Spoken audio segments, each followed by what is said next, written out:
जो उनसे कोई संपर्क नहीं हो पा रहा है, उससे पहले उनसे बातचीत होती थी। 12 तारीख को वो ईरान पहुंचे थे और 13 से वहां पे जंग शुरू हो गया और उसके बाद जो है 17 से बात नहीं हो रही है, उसके कारण हम लोग को डर लगा हुआ था।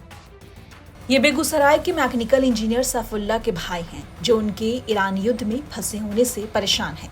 ईरान इजराइल के बीच चल रहे युद्ध में कई भारतीय अभी भी फंसे हुए हैं। हालांकि एक प्लेन से कई भारतीयों को सुरक्षित अपने देश लाया गया है, लेकिन कई भारतीय अभी भी जंग की जद्दोजहद में जिंदगी की दुआएं मांग रहे हैं। इनमें से एक बेगूसराय के सैफुल्लाह भी हैं, जो पेट्रोसास जनरल कॉन्ट्रैक्टर कंपनी के तहत मैकेनिकल इंजीनियरिंग का काम करते हैं और इस वक्त ईरान के अराक में फंस गए हैं। 17 जून को आखिरी बार उनका परिवार से संपर्क हो पाया था। उसके बाद से सैफुल्लाह का फोन स्विच ऑफ आ रहा है और इंटरनेट भी उनका बंद आ रहा है। व्हाट्सएप पे लास्ट सीन 17 जून का है। परिवार किसी अनहोनी के डर से परेशान है और बेटे के घर वापसी के लिए सरकार की मदद की गुहार लगा रहा है। परिवार जनता दरबार से लेकर एम्बेसी तक ईमेल भेज रहा है और किसी तरह से अपने बेटे को घर वापसी के लिए सरकार से मदद मांग रहा है। 17 जून से जो उनसे कोई संपर्क नहीं हो पा रहा है, उससे पहले उनसे बातचीत होती थी। 12 तारीख को वो ईरान पहुंचे थे और 13 से वहां पे जंग शुरू हो गया और उसके बाद जो है 17 से बात नहीं हो रही है, उसके कारण हम लोग को डर लगा हुआ था। इसके वजह से हम लोग डीएम साहब को आवेदन दिए थे 20 तारीख को फ्राइडे के दिन। उसके डीडीसी ऑफिस में जो जनता दरबार लगता है, वहाँ पर भी हम लोगों ने मिल करके दिया। उनके बाद सारा जो है मेल किए सारे मंत्रालय को, एम्बेसी को, फिर कोई जवाब कहीं से नहीं आ पाया। इसी वजह से हम लोग को डर बना हुआ है कि ये लोग कांटेक्ट कर पा रहे हैं कि नहीं कर पा रहे हैं। भारत सरकार और बिहार सरकार में हमारा ये जो है भेजे कि नहीं भेजे हमारा लेटर। तो इसलिए हम फिर आज जानकारी लेने के लिए यहाँ पे हम लोग आए हैं। आपके भाई क्या करते थे, कब वहाँ पहुँचे थे?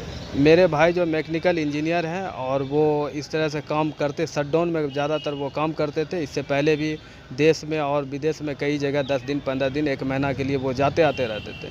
इस बार पिछले 2 महीना पहले ईद से 10 दिन पहले वो सऊदी अरब गए।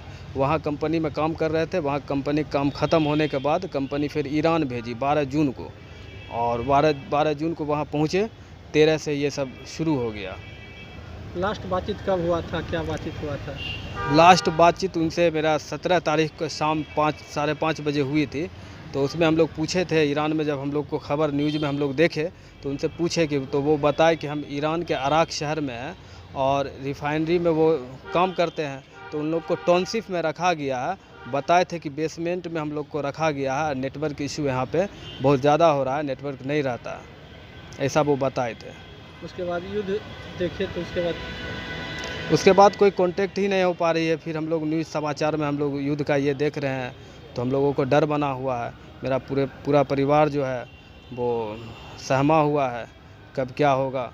तो इसकी जानकारी हम लोग डीएम साहब को दिए थे। अब देखिए क्या होता है। फिर आज एक और आवेदन उनको दिए हैं। सरकार से क्या अपील करेंगे? सरकार से अपील है कि सकुशल उनको वापस लाया जाए। उनके साथ और भी जो लोग हैं वहाँ इंडिया के जो हैं, उनको भी सकुशल वापस इंडिया अपने वतन लाया जाए। मंगवाना चाह रहे हैं, किसी तरह आप लोग मदद कीजिए और वहाँ तक पहुँचाइए, जो सरकार तक जो आ जाए, यहाँ बाहिफाजत में वतन पहुँच जाए।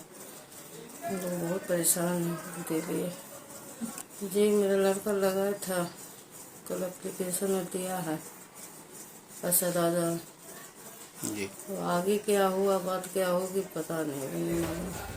बता दें, जंग के बीच खबर है कि ईरान ने पूरे देश में इंटरनेट कनेक्शन बंद कर दिया है। ऐसे में संपर्क कर पाना मुश्किल का सबब है। हालांकि पिछले 12 दिनों से ईरान और इजराइल के बीच जारी जंग अब समाप्त होने पर है। ऐसा दावा अमेरिका के राष्ट्रपति डोनाल्ड ट्रंप कर रहे हैं, जबकि ईरान ने इस बात को गलत ठहराया है और कल रात में भी उसने इजराइल पर जवाबी हमले जारी रखे हैं।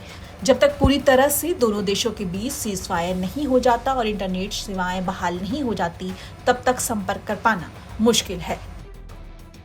बेगूसराय से सौरभ कुमार की रिपोर्ट, बिहार तक।